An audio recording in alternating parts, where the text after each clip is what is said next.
Hello everyone, my name is Lynn James and welcome to Pottery Online.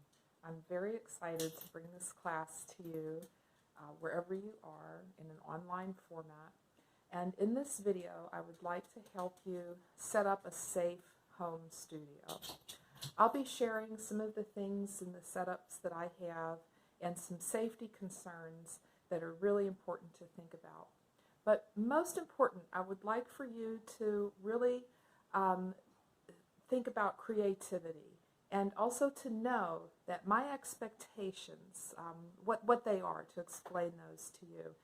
And really, I don't expect for you to have a perfect studio. And in life, it seldom is perfect.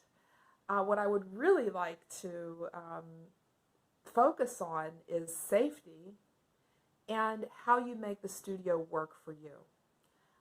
How do you use the materials and the space that you have on hand and create a productive and safe workspace for you?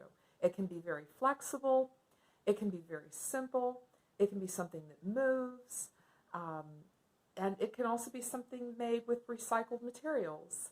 So we'll take a look and I'll help walk you through those steps. Okay, so let's take a look at my setup.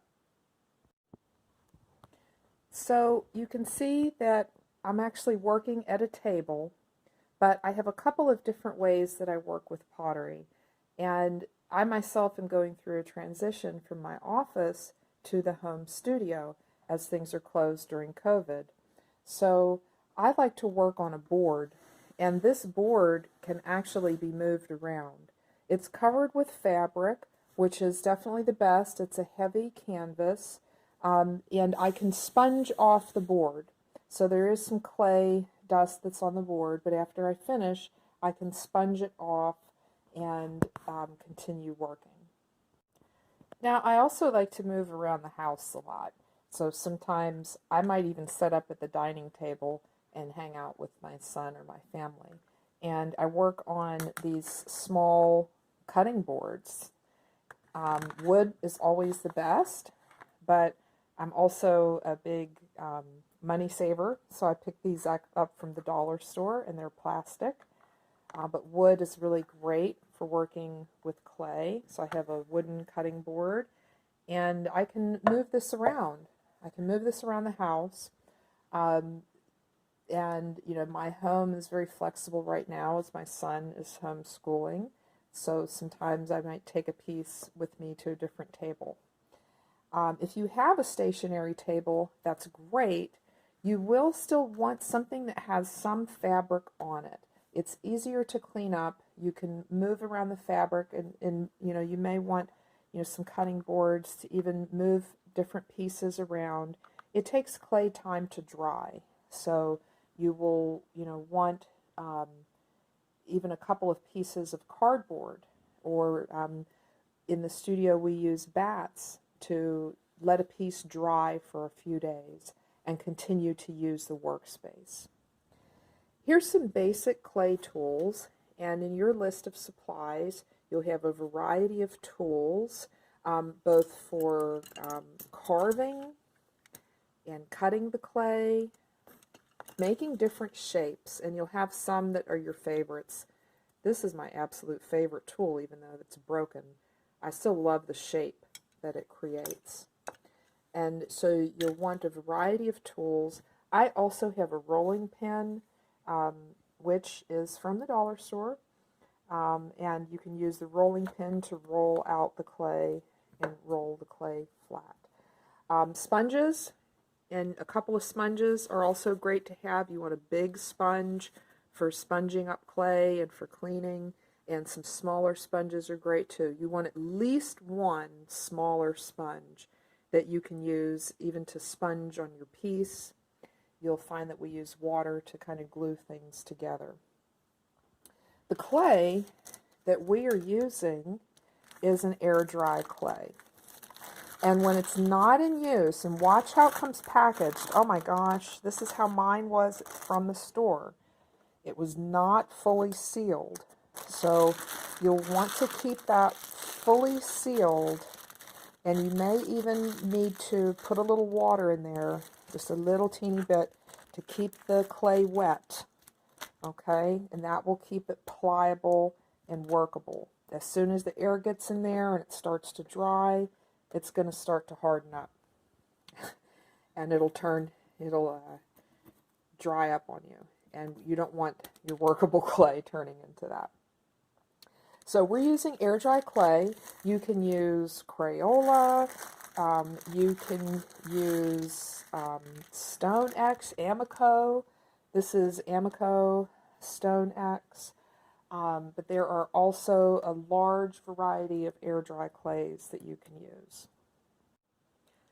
Okay, so I also have two other types of clay. The ingredients are slightly different, but they're all basically the same.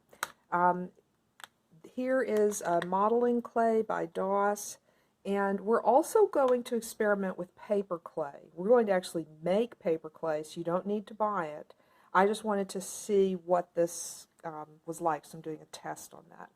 But all you need is just some air dry clay, and you're good to go. So I'm going to start off with the Amico. I've used Amico earthenware and stoneware and other clay bodies that you fire. These you don't have to fire, okay?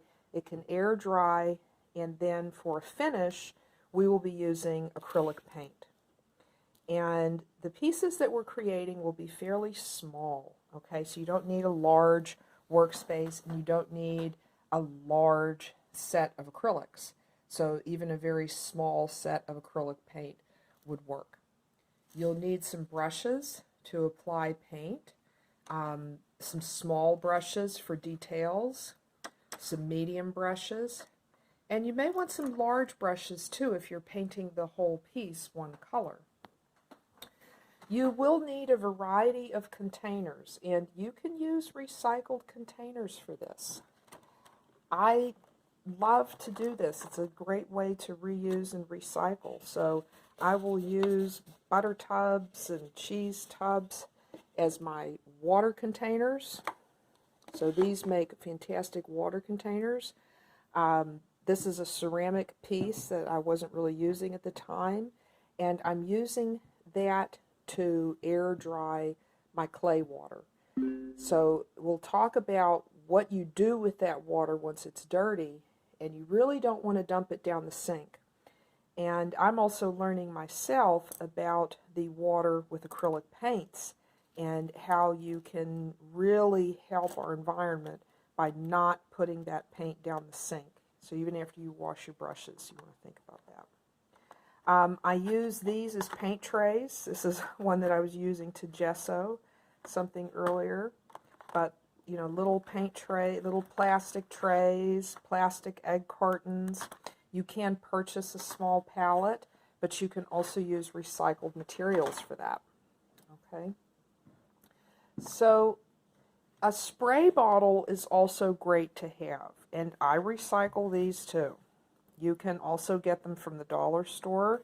This was an old container of cleanser, and I cleaned it out, and it now just has water in it. So I can use that when I'm cleaning.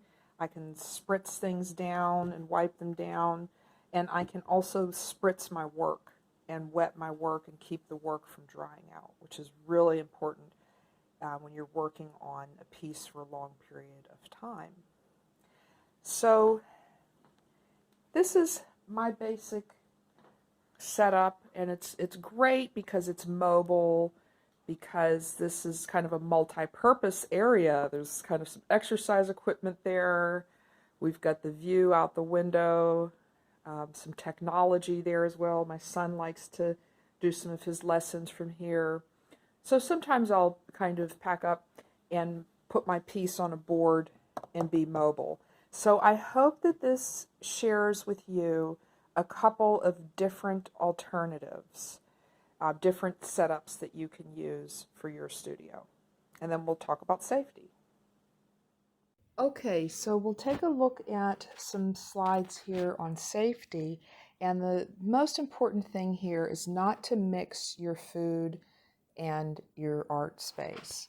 And even if you are maybe working at the dining table or something, maybe put down some newspaper so that you can easily pick that up. And don't intermix. You know, if you have a cup of coffee or tea, you may dip your sponge in that, or dust or different particles may get into that. And you'll want to wash your hands really well before you're eating, because whatever is on your hands will go onto your food and then into your body. So I also had some materials that you can use in the kitchen, but I don't. I do not use that rolling pin when I'm making pie or anything, and I do not use those cutting boards for anything but clay.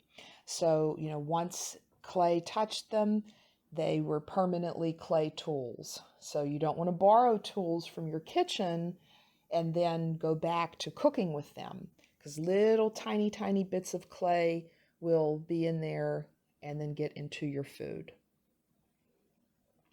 So, you know, however you have your home studio set up, make sure to keep food and drink separate from that space and don't intermix those tools.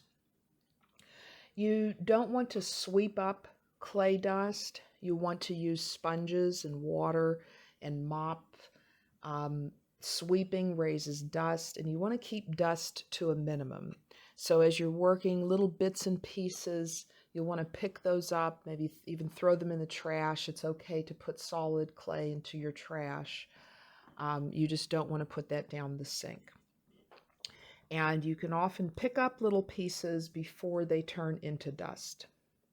All dust, even sawdust, things like that, a lot of dust over time is bad for our lungs. So you'll want to keep dust down to a minimum.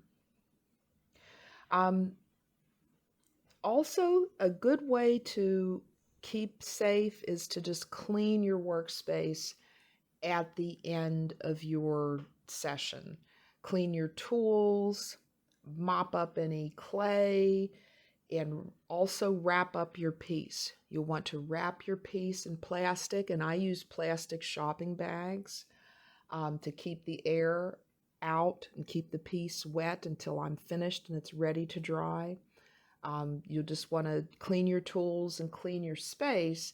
And if you just get in the habit of doing that as you finish, it really helps to keep the space safe as well. Keep the dust down and things like that. Repetitive motions are something to think about. In this level 1 class, we won't be throwing on the wheel or lifting 50-pound boxes of clay or working with kilns that are much more dangerous. But I want to teach you some things for your continued studio habits so that you're learning some good safety habits for the next step, whether it's more pottery or even sculpture, carpentry, things like that, power tools. So I just want to make sure I'm sharing some good basic knowledge with all of you. And repetitive motions, even things like drawing and painting, where you're often sitting and maybe just using your arm or your wrist, can cause repetitive damage, or even sitting for extended periods of time.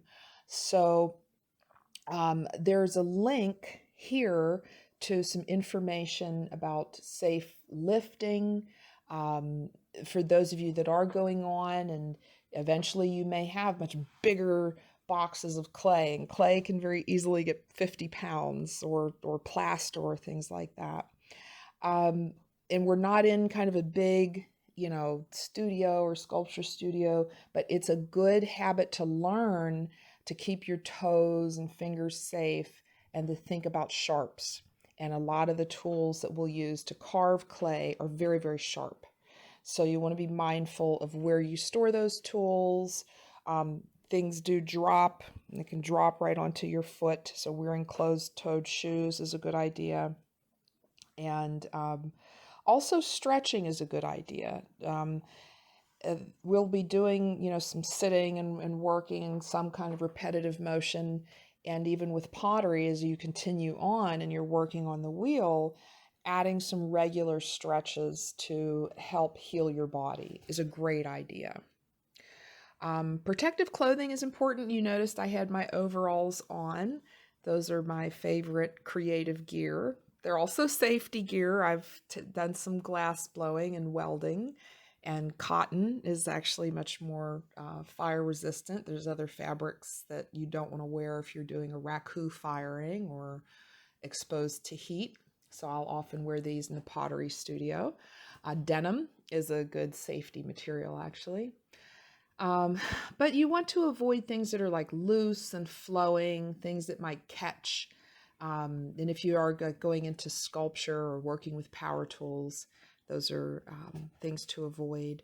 Jewelry, you want to take off any rings, and also thinking about like necklaces or jewelry that might dangle into the things you're working in or get tangled in things. So avoid those tangles.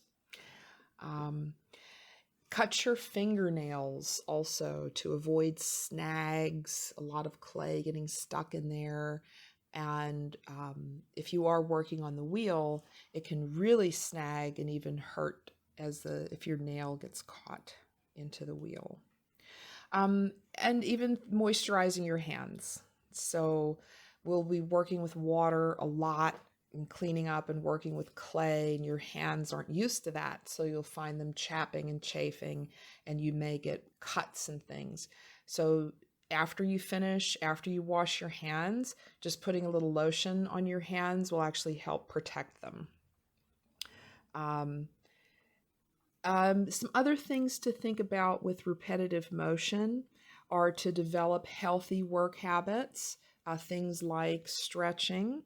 So you may want to add that to your weekly practice. Maybe once a week you do some stretches, and especially if you're going on into pottery, that's a good habit to develop. People who work in pottery can often develop carpal tunnel or problems with their elbows or hips or back. And these are often areas that are exposed to repetitive motion. So there's some more helpful links here on repetitive motion injury and other stretches and things that you can do to help prevent this and help keep your body healthy. And there's also a link to some stretches that potters can use as they're working on the wheel to help prevent those kinds of injuries. So I am also really learning more about sustainability and new art practices, new practices in the studio to help keep our planet healthy and safe. And I've just recently discovered a new way to wash my brushes and to help keep the paint from going down the sink. And with clay, it's very important to do that. We don't often think about that because we kind of think of clay as dirt. Oh, well, it's dirt and it's going back to the earth. But we don't want to send it back on that route through our drain. And there are other things in the clay as well. So a great way to do that is kind of an evaporation system. And what you want to do is have a couple of containers for water. And you may have a container that you use to wash things right now, and you'll need to have another container that you may use just to dump the water and let it sit. And over time, the more solid particles will come down to the bottom in sediment, and the cleaner water will be at the top. You can then dump that clean water, and without stirring it, you have to move real slow so it doesn't get stirred up and disturbed. You can pour it off of the top, and then you keep the sediment at the bottom. And eventually, over time, you let that continue to evaporate. And you want to get it back to a solid. Just let it dry out completely. That's the safest way. And when it's all the way back to a solid, you can throw it in your trash. Chemists would say that it is inert at that point, meaning it can't chemically move or combine or combust with anything else. It can't mix with anything else. It's in its inert state. It's kind of dormant. So it's much safer to dispose like that. And there are a couple of links here one on decantation, which is that process of sedimenting and what that's all about and what that looks like, and some more information on acrylic paints. If you're doing a lot of painting with acrylic, there's another step that you can add where you can actually add a material to there to like soak up all the leftover acrylic, all the plastic out of the water basically. But you will want to have a space to store and just, I would say, 3 containers. It can be a bucket, it can be a coffee tin, it can be a cheese tin, water bottles. You could even take an old water bottle and use just to store the dirty water basically. And then after it sediments, and sometimes it takes a day or 2 days for this to sediment, and then you can pour the water off of the top. So this is probably a new thing for most of you, and this will probably be one of the most difficult things to set up. So share your questions with me. Let's talk about this in the discussion, and maybe we can also share some ideas with each other. This is a relatively new thing for me. I just discovered it this summer and felt pretty bad about all the mess I poured down the sink before that. But well, I can only move forward, and I can share this information with you. So let's chat about that in the discussion, and you might have some really good ideas to share, or maybe try some new things over the quarter. We might even bring those back into the Edmonds studio and develop better and safer ways to dispose of our water and dispose of our unused paint and unused clay. So, the last thing to think about that I want to share with you is also just to be creative, that it's not about having the perfect space or the perfect studio. You can make the space that you have into the perfect studio. It's about working with the tools and materials that you have, about being creative, about being inventive, thinking outside of the box, and you can make it work. And making it work for you. So thinking about what you're most comfortable with and what makes you creative and innovative. So it's important to have things that help you, and that's going to be different for everybody. So have a great time with this. Make this personal, make this your own, make this work for you. That's what's most important. And also to think about, okay, how to stay safe, how to dispose of the things when I'm done with them, and also some space for things as they're drying, and you're working on pieces. You may spend a week or 2 working on one piece. So, all right. Thank you.